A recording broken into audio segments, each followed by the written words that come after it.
The man seated in the top left corner is 29-year-old Ronnie O'Neill. On March 18, 2018, Ronnie's next-door neighbor would call 911 to report the sounds of fighting coming from Ronnie's home. This was the first of many calls they would receive. Hello, 911. What is your emergency? Yes, my neighbor is beating up his girlfriend next door. What's going on there?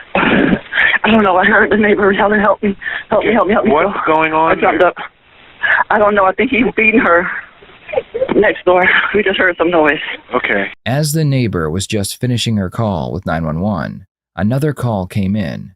This time, it was from Ronnie's girlfriend, Kenyatta. 911, what's your emergency? I'm shot. Help me. I'm shot. Help me, please. Jesus, help me. I'm shot. Okay. What's the address of the emergency, ma'am?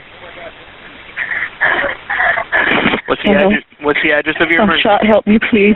What's your address? What's your address, ma'am? Shot me. Help me, please. He shot me. Where? Oh, no, what the? I'm so sorry.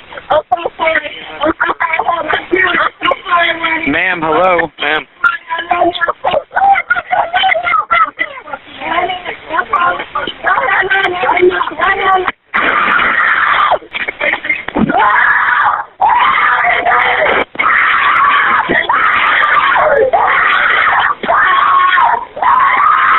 Ma'am, hello? Hello?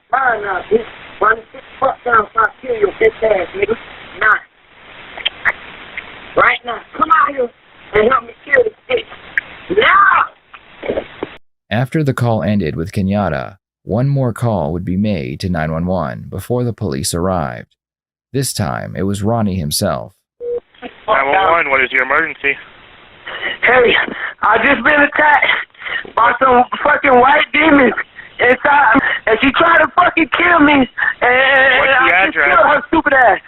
Huh? What's the address of the emergency? Try to attack you? Yes. She did. She tried to kill me. Ronnie claimed that he had been attacked by white demons, and he accused Kenyatta of trying to take his life. After making these claims, he gave the dispatcher his address, and it wouldn't take very long for the police to arrive. It took several officers and a taser before Ronnie was finally handcuffed and put into a squad car. From inside the car, he began yelling that Kenyatta was the devil and so were his kids. The police entered the home and found the bodies of Kenyatta and her 2 children. Mother and daughter were pronounced dead at the scene, but Ronnie's son would survive the attack and would eventually testify against his father. Ronnie would be brought in and questioned by the police. The date is March 19, 2018. The time is approximately 04:03 hours. There's a reference to case number 18-190568. Current location is at the District 4 office inside their interview room. Also present with me is Detective Sands, ABN number 216408. And also with me is Ronnie. Forgive me if I misspell anything, you just correct me, okay? But Ronnie O'Neill, is that your last name? Ronnie, are you the third or the second or a junior or The third. the third? Okay. And your date of birth is it July 27th, 1988? Yes, sir. Yes, sir? Okay. And forgive me if I say, is that a yes or a no? It's just because for the audio purposes right here, if it doesn't recognize head nods and stuff like that. So if I, you understand what I'm saying? So if I say, is that a yes or a no, it's not because I'm being disrespectful. It's just I'm trying to get it on the audio recording, okay? Yeah. All right. Just so you know, too, it's being recorded, both audio and also video. Video camera is right up there. You know what day it is by chance? No, sir. Okay.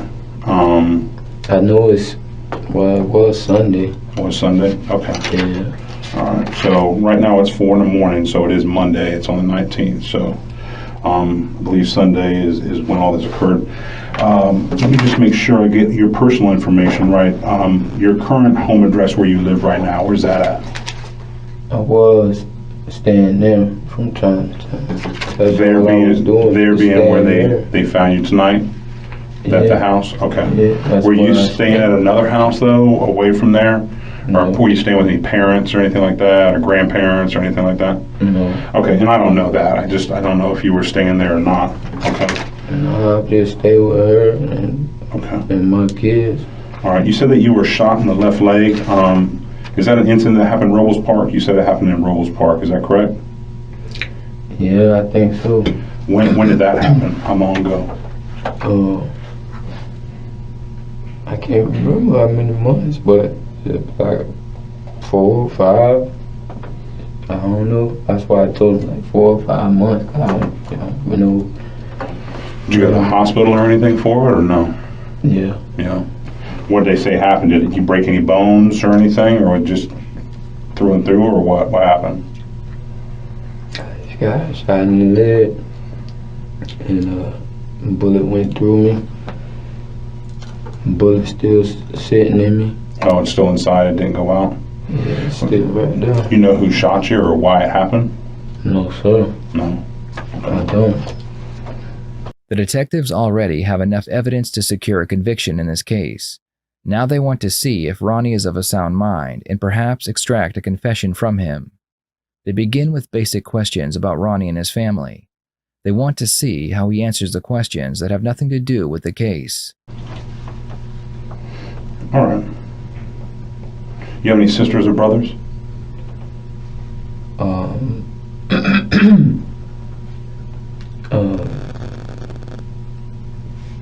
Yes, sir. I got a sister and brother, but like not that I'm close with it. Okay. All right. The mom and dad still alive? They live locally here? Mm-hmm. Okay. What part of town do they live in? Gibsonton. Okay.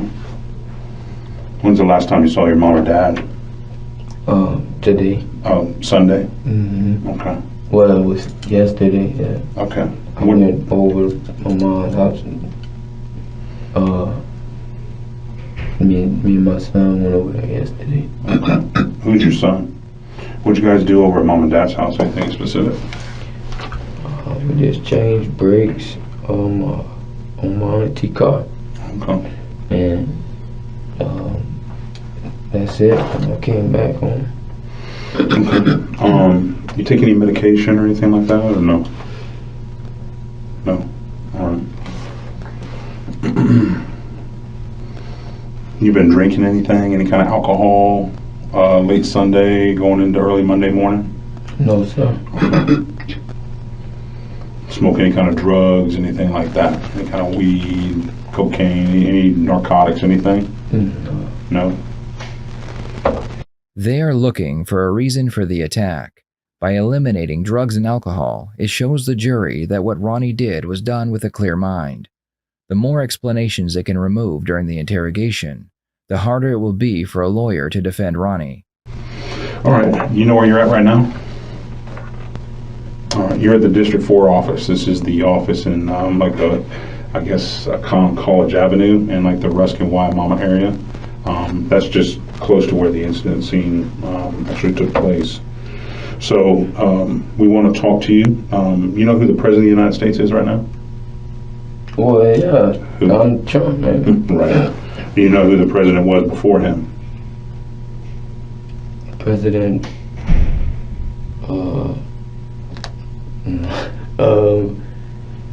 shit, I don't know. I think it was Barack Obama, Yeah, right? that's correct. That's correct. Shit.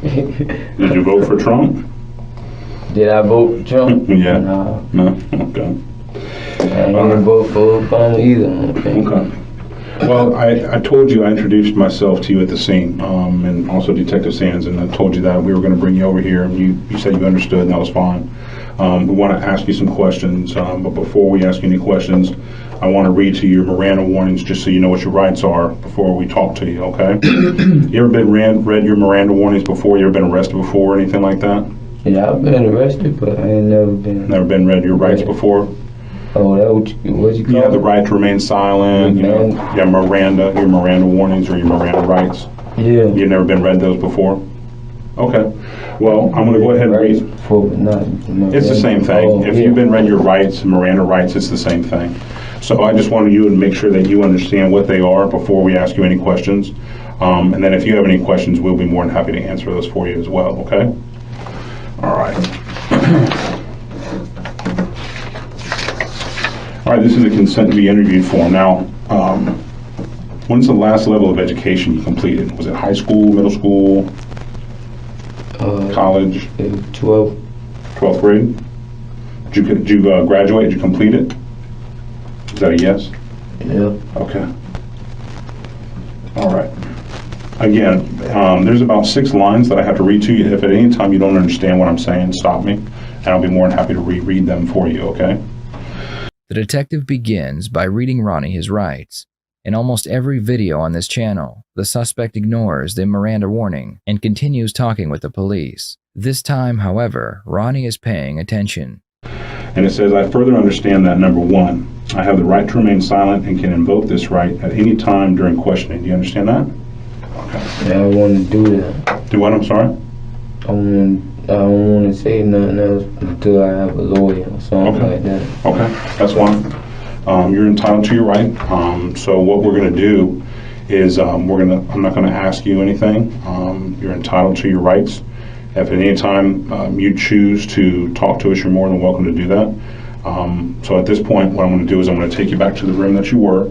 But if there's anything that you need, just knock on the door and let us know. Okay? Do you have any other questions for us or anything else that you want to say? No? No, that's it. Okay. All right, Ronnie, I appreciate it.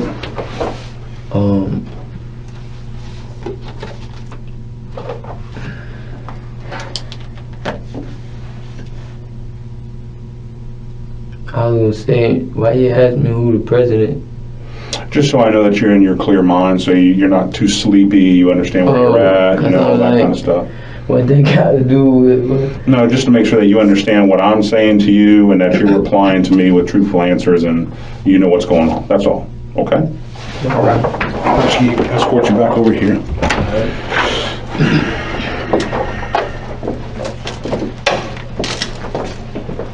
Ronnie sticks with his initial decision to not speak with the police until he talks to a lawyer. This changes when Ronnie decides that he wants to become his own lawyer and represent himself. A person is legally allowed to represent themselves if a judge believes they are competent to do so. Most people who work in the legal system agree that self-representation is a bad idea. Ronnie's trial would begin on June 16, 2021. The evidence is going to show that we are under some of the most vicious,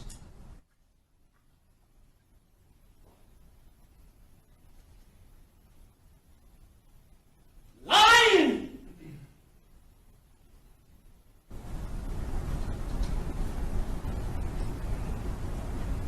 fabricating, fictitious government you ever seen.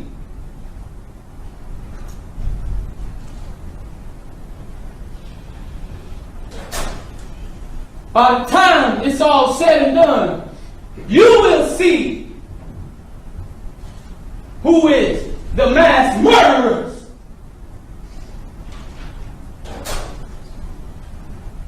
In Tampa Bay, the state of Florida. You will know why what occurred on March 18, 2018 occurred. And the evidence is going to show that law enforcement tampered with evidence to meet their such high burden of proof. Ronnie's approach to this case was to show that most of the evidence that was against him had been falsified. He believed that if he could poke holes in the prosecution's case, that he would receive a not guilty verdict, or at least a mistrial. Because originally, it wasn't enough. So we had to tamper with evidence. Since it was such evident already, but we still had to tamper with evidence. The evidence is going to show my son did not see me murder his mom. The evidence is going to show he did not see me shoot his mom. The evidence is going to show my son said many things that are not true.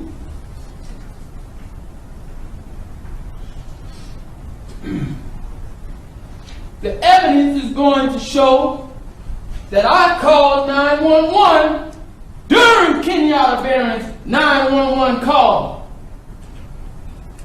But all of a sudden, it ends up after I called Kenyatta, after Kenyatta Barron's call was made. Now I'm calling 911.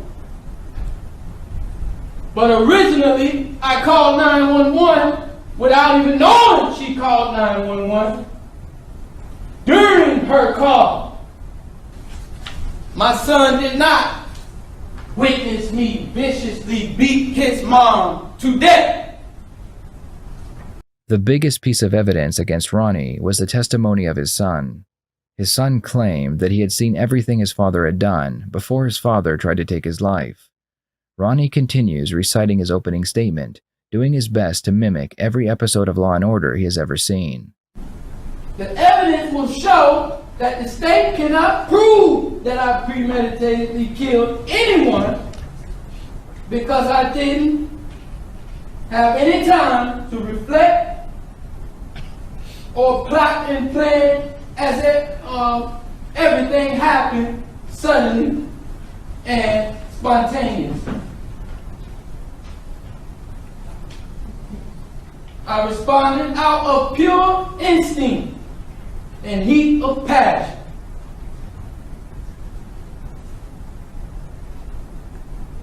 Eliminating any kind of premeditated design. And let me just say, the evidence will show that since the state plans to kill me, if they can say that I killed my family unjustly, they plan to premeditatedly kill me.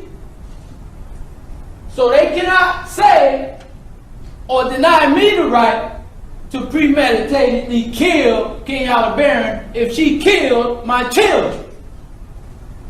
Ronnie's son takes the stand and gives his testimony of what happened. After Ronnie's son gave his testimony, Ronnie decided to put his son through a cross-examination. How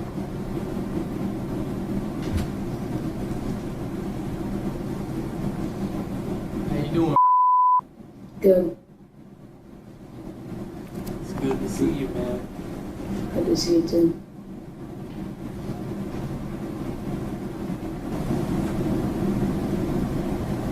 Did I hurt you that night of this incident?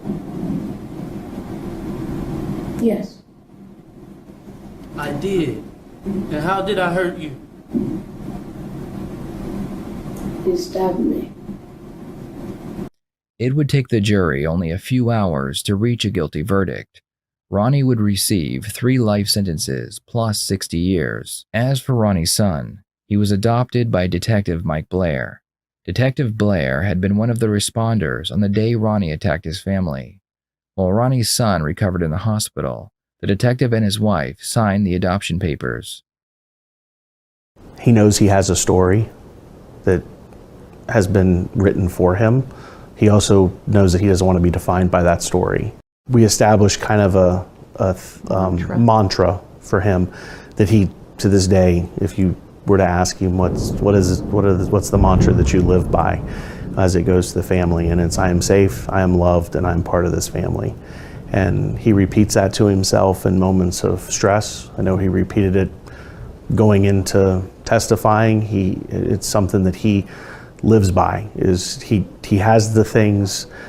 All our goal was ever to do was to give Ronnie the opportunity to excel in whatever he wanted to let him be completely safe, to make sure that he knew he was loved, and with that, loved and safe go hand in hand, and then that he was part of our family. They're really nice people, one of the best moms and dads. They take care of me. There's no one else better than them. Thank you for watching. I will see you next time here on the Red Tree Crime YouTube channel.